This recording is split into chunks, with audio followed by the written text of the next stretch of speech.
The Coco Show. No, I just left Trill Burger. I'm feeling it. I love it so much. I know. I'm like, I never knew I could love a smash burger like. A smash burger? Yeah, that's what it's called. It's not like a regular juicy in the backyard burger. A smash burger. No, it's a Trill Burger. No, it's a Trill Burger. I'm saying the style of burger is a smash burger. That's what they're called. Not the restaurant. They smash the patty? Yeah, so they have it in a ball and then they never push knew it that. down. Mm-hmm. I just knew that it was good. It's delicious. It's the best thing. I had to call him too. I called him. I was damn near mad. I was like, man, come here, show me this burger. It's good. Yeah, man. I know. He and then he brings them everywhere when we show up places, and Bun just shows up with the Trill Burger at midnight. Like magic. Like magic, and then it's like magic in your mouth. And then he's got now smashed tacos. I ain't doing that. A smashed taco. Yeah, and you know what? Is it a Trill taco? It's really a tostada. So I'm a little bit confused. I wouldn't know. I grew up. Now that's like the segment you had. Was that racist? You had that segment on you and Willie's podcast. No, that wasn't me and Willie's podcast. No, I wouldn't even. Or who was it? That was me and my buddy Slade Ham. No, but I wouldn't have considered that racist either. That's just a cultural thing. Now, if I walk in somewhere and goes, "Hola, señorita," that's borderline racist. It is? It is. Like, unless you speak the language. I understand, but you don't, or whoever says that don't. So when I go, can't say, "Hola, mi gente, ¿cómo está? Mira, acaban de llegar aquí." And they're going to be like, "Hola, señorita." Say it again. So, was that racist? So hola, ¿cómo está? That's racist? No, hola, ¿cómo estás? Hello, how you doing? But is that racist? No, that's like, oh, I'm so glad. You're like, you must be from Houston. Is it sexist? I mean, hola, ¿cómo está? No, but if you call me... Oh my God. No, if you don't say, I mean, you know what I mean. Was that racist? We might check the yes. No, I'm not. All right, you ready offended. to get started for real now? We already started. I mean, I appreciate you taking some time out because nobody gets to come in here from what I hear. This is your studio. It is. How long have you had this? Super long ass time. Tell me some of the songs you made in here. I haven't made no songs in here because when I finally finished it, I was done making music. It's mainly for the youngsters that want to do it, you know. My son Bryce is gonna start using it, Brad. Did you teach them or did they go to school for it? They just figured it out. Then my boy come in here and then there's little youngsters, man. And I come in here sometimes and laugh at them. The youngsters come in here and they be rapping. Do they ask you what you think? It don't matter what I think at this point. It's kind of like, you all old. Yeah. So who cares what you think, Pop? You're done. You should just sit here and enjoy us jamming. But you just got off tour. You ain't that old. You ain't that old. I didn't just get off tour. I ain't been about on a year tour. Ago. You I did ain't been your on tour in about a year and a half, maybe that close is, to 2 years. That's not long ago. Did It's you not? get tired when you were on the road? Hell yeah, that's why I quit early. But for you to I think I'm cool now though. I might go ahead and finish now. Oh really? I feel okay. Yeah, I feel okay now. But man, every night I be. You should just have concerts that start at like 2 p.m. and just have afternoon concerts. You'll be in the bed by 8. I need to be in the bed by 8. What was your favorite era? Era?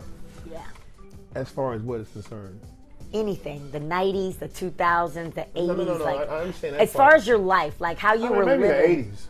The 80s? Yeah. The 80s had... Look at that smile. You're like, yeah. The 80s was the hustle and bustle. Mm-hmm. You know what I mean? Like I'm 14. You know, I didn't realize that I was homeless until like a few months ago. Like I was homeless at that age because I was staying at everybody's house, you know, different people's houses, sleeping on the couch, spending the night at their house, and getting up the next day, and, you know, moving around or whatever. I could go to my grandmother's house, and I went to my mom's house every now and then, but you know, for the most part, man, I stayed where I could. But it probably didn't feel like you were homeless because there was feel a lot like of I was love. homeless because there was a lot of homies, you know, like staying at Big Mark house. You know, Big Mark was like 14 years old, had his own place. Jeez.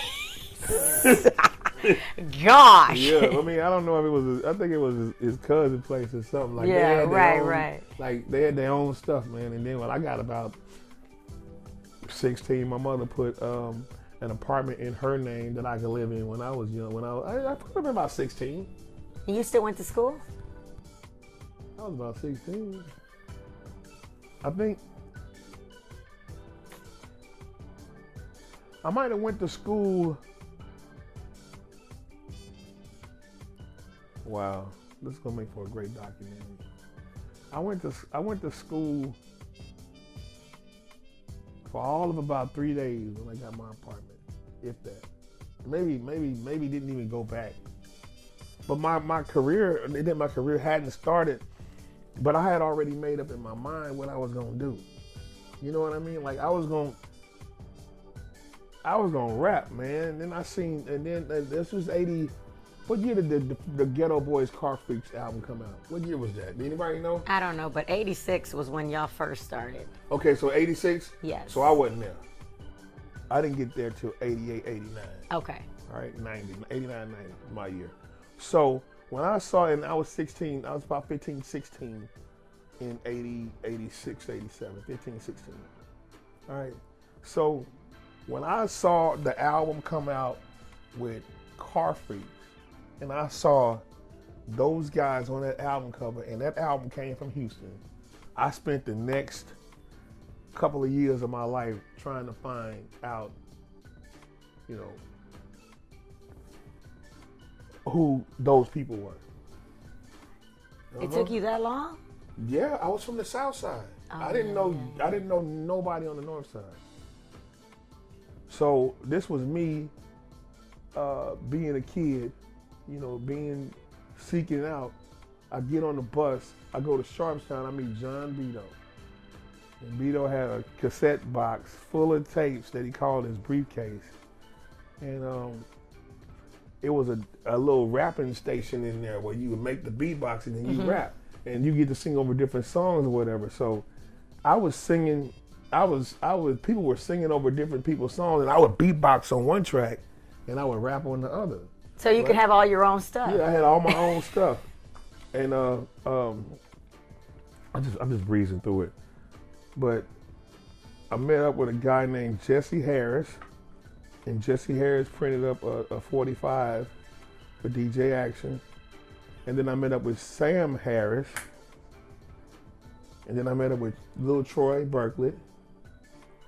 And we did an album called Scarface. And then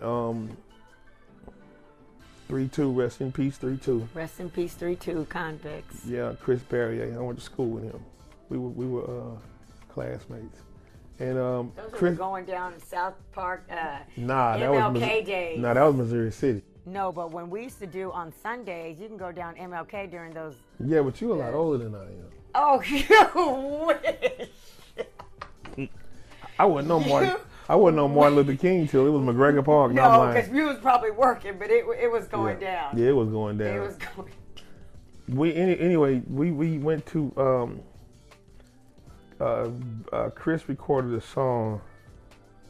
I don't remember the name of it, but I know it had the same beat as the DOC song, and that was a song that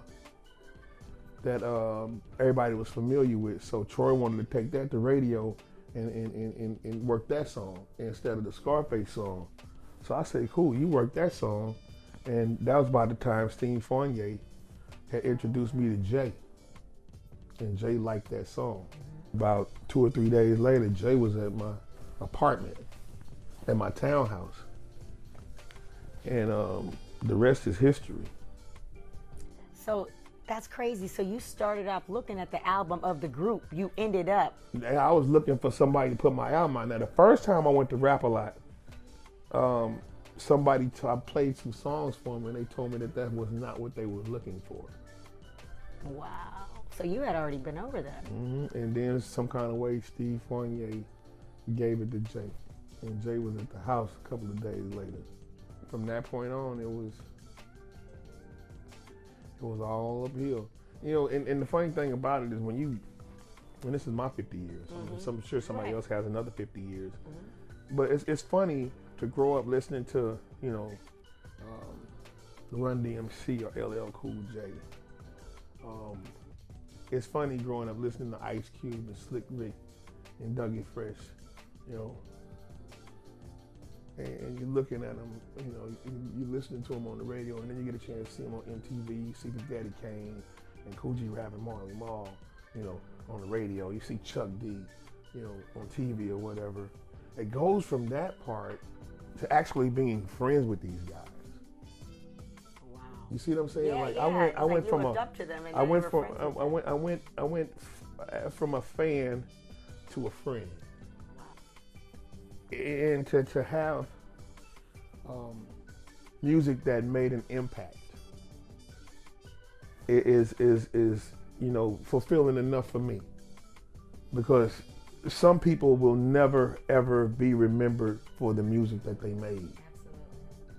Absolutely. And anytime you think about Brad Scarface Jordan, you can always think of one of the songs that I made.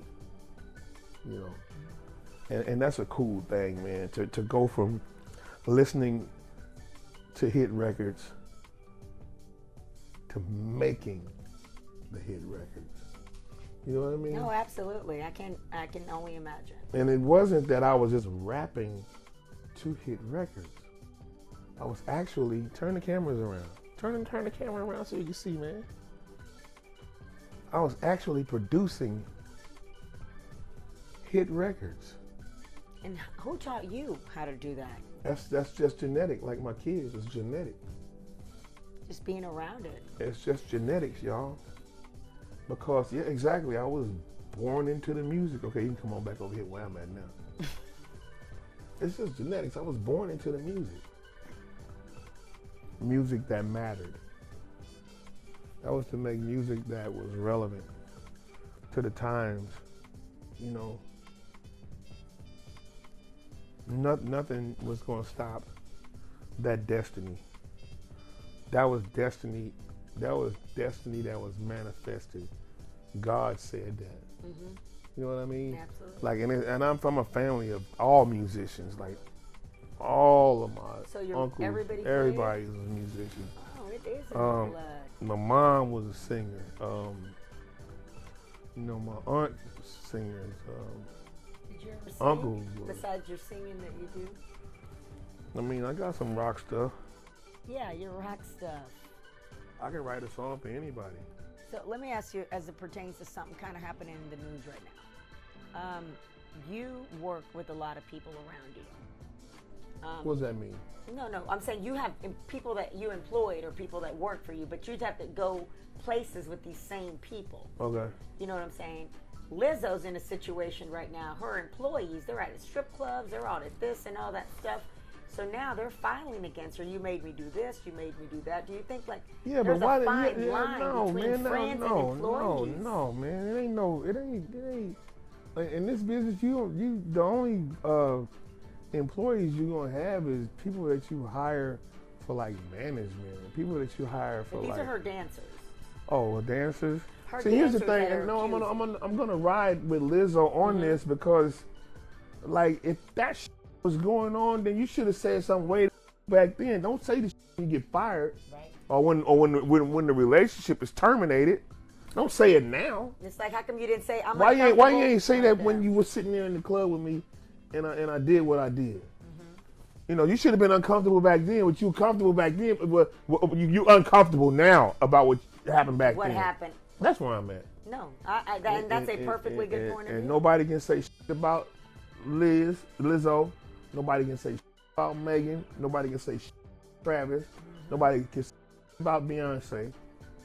Nobody can say shit about Bun, about Ro, about Slim, about nobody from Houston. Don't do it. Save yourself, because I'm going to blast you. We worked hard to get here. I saw it. All right? I'm part of the reason why we're here.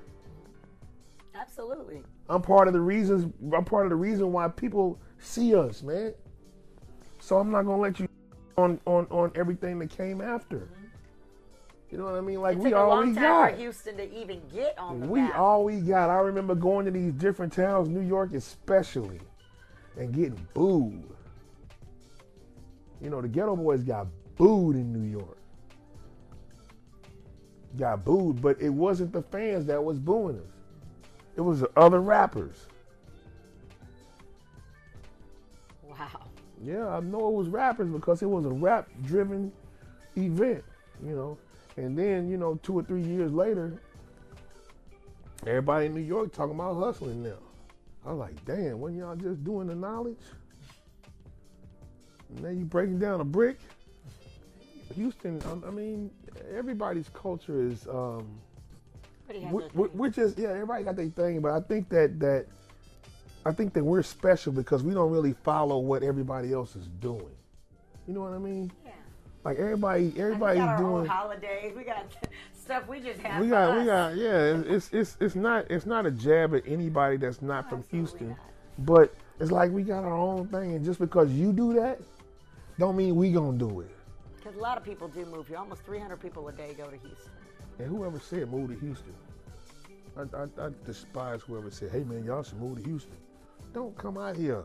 We got a lot of Southern hospitality. I mean, we welcome you. No, we don't. No, I don't welcome you at all. I welcome you here to visit. You gotta find balance here. I know. I welcome you to visit. Mm-hmm. But I also welcome you to take your ass back home whenever you get ready. Nah, I'm just playing. But yeah, please. Enjoy the city, man. You know, I welcome you to visit. We welcome you to visit. The city actually welcomes you to visit. It's a beautiful place to visit, but you would not want to live here. Terrible. and it's 115 degrees outside. Are you crazy? You will melt within the first 2 days. You won't survive. I can't take it out here. I'm going back to so-and-so. Everybody be clapping. But we be clapping on the inside when y'all say y'all going back home. I couldn't find a job in Houston. I'm going home. We be like, damn, man. But deep inside, we be like, yes. Right? According to you.